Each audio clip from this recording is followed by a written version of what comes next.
Incredible! The Ukrainian Armed Forces have achieved the impossible. Our land is coming home, a breakthrough in the east. The enemy is in panic, a strike on the fleet's command center, a verdict for the occupiers as precise as stormtroopers. Partisans' drones have struck deep behind enemy lines.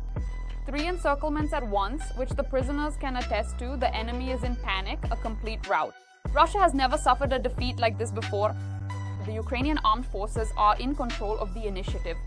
All the details right now. Greetings, this is Ukraine Today. I'm Solomia Dolik, and here are the latest events. Ukrainian forces are not just holding the line, they are breaking the enemy's backbone right where the enemy thought they were strongest. In the Dobropillia direction, our troops are breaking through the occupiers' positions, destroying their equipment and personnel. And Commander-in-Chief Oleksandr Syrskyi arrived there to stand alongside the soldiers at the most critical section of the front. Together with the commanders of military units, the armed forces, and the National Guard. He analyzed the progress in carrying out the assigned tasks. He specified the objectives, taking into account the current situation.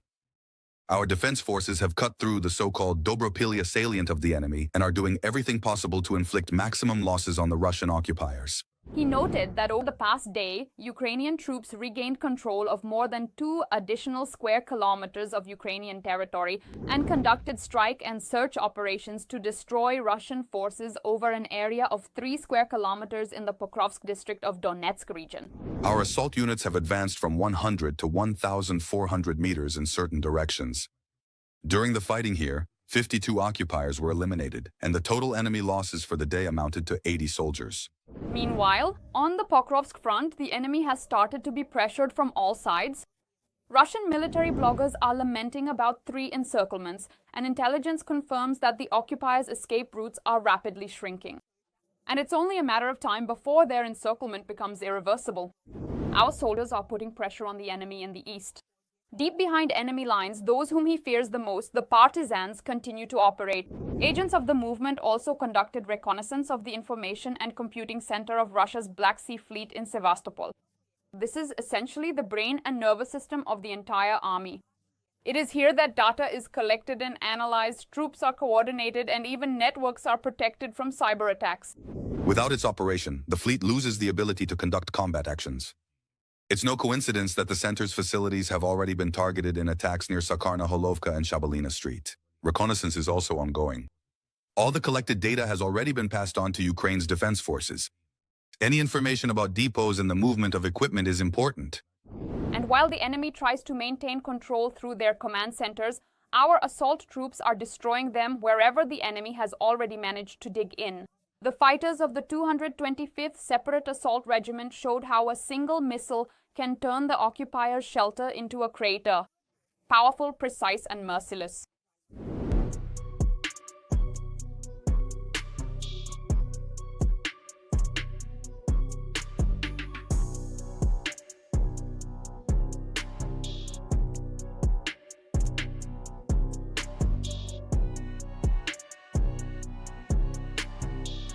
And where there are no loud headlines, there is daily, quiet, but no less fierce work.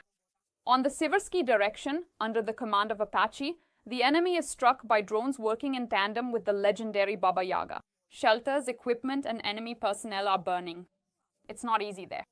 The Russians are constantly assaulting, but our forces are holding the front.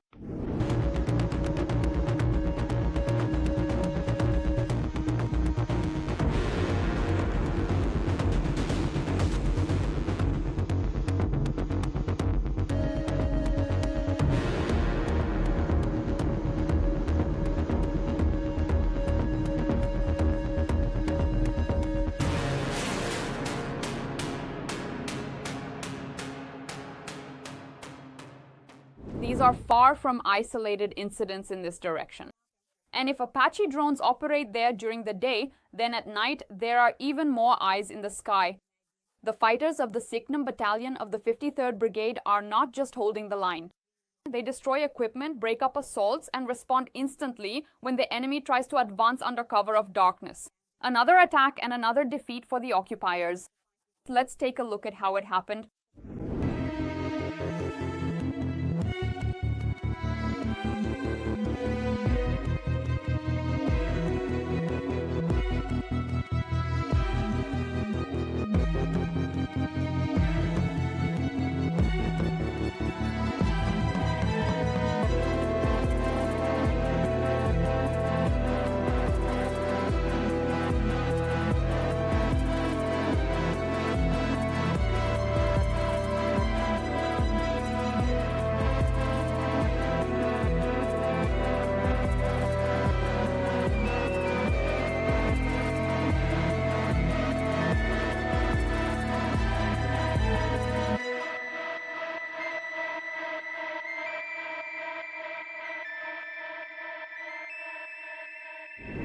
And a bit further north, not just on the approaches, but right at the border itself.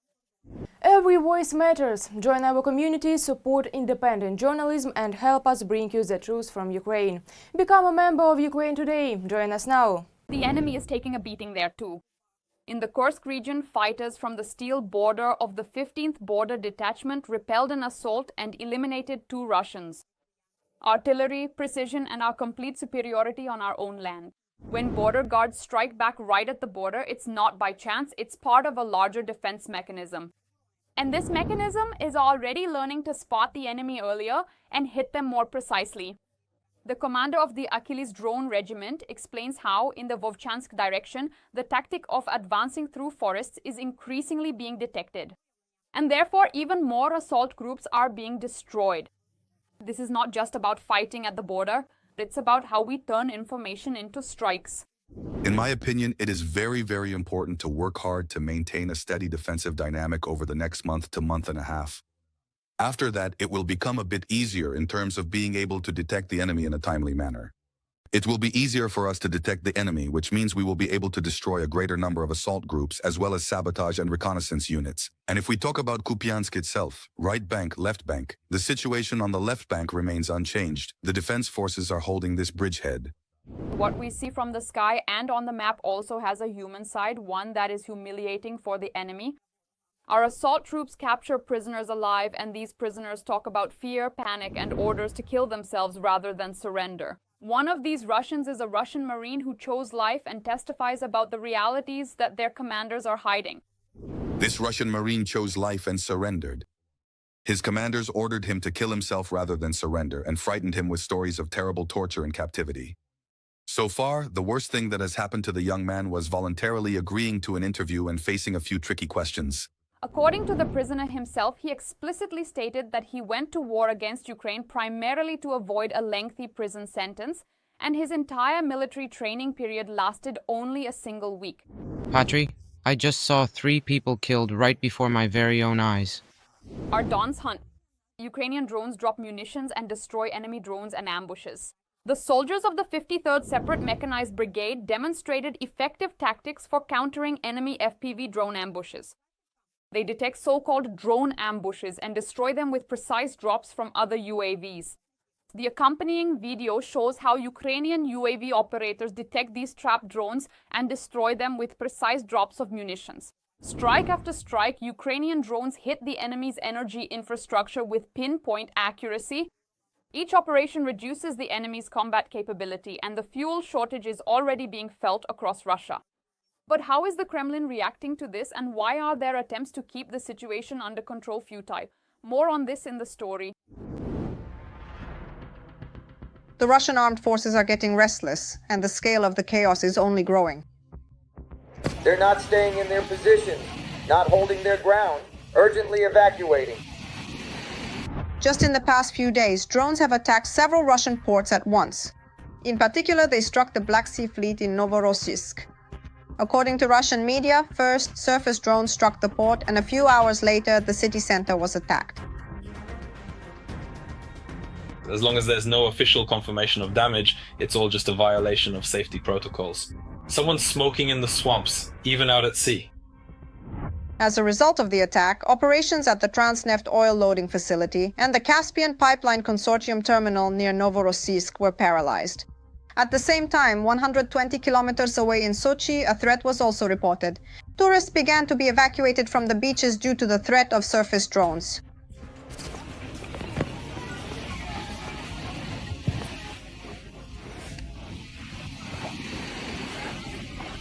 Do not leave the water. The commotion was met at the port of Tuapse. There, the oil terminal was attacked. This was also the work of surface drones. A video appeared online where you can hear gunfire and explosions, and you can also see attempts to hit maneuvering surface objects.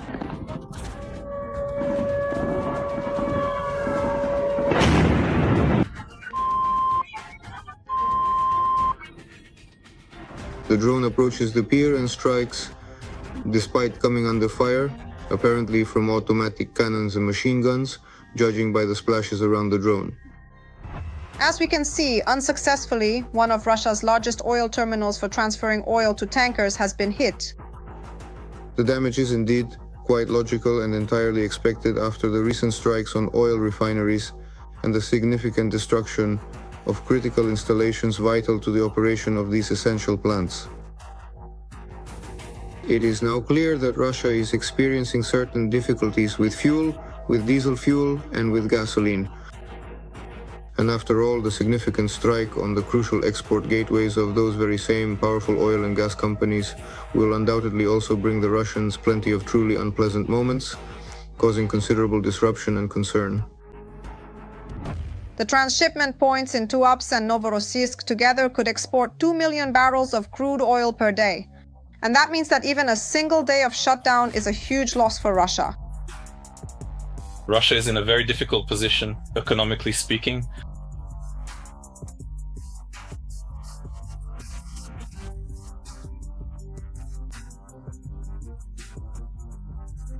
They use export channels like Tuapse in order to receive foreign currency revenue, which is then used to finance the military machine.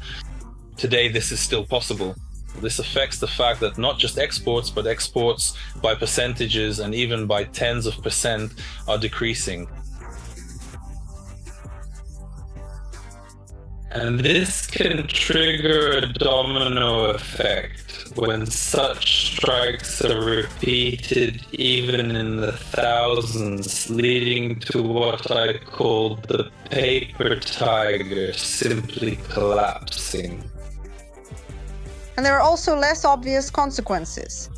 Each time after such attacks, the Russians become more convinced that air defense does not protect them, but on the contrary, poses an even greater threat. The inaccurate fire of the Russian military led to the destruction of residential buildings, the destruction of several cars, and also caused panic among the locals. There are also reports of several fatalities. And the media are hinting that this is the fault of the air defense because, for example, in Novorossiysk the day before, there was an order not to publicize the consequences of drone strikes. But everything is shown on television, which means that the burned cars and the hits on residential buildings are the result of the air defense's actions, not the drones.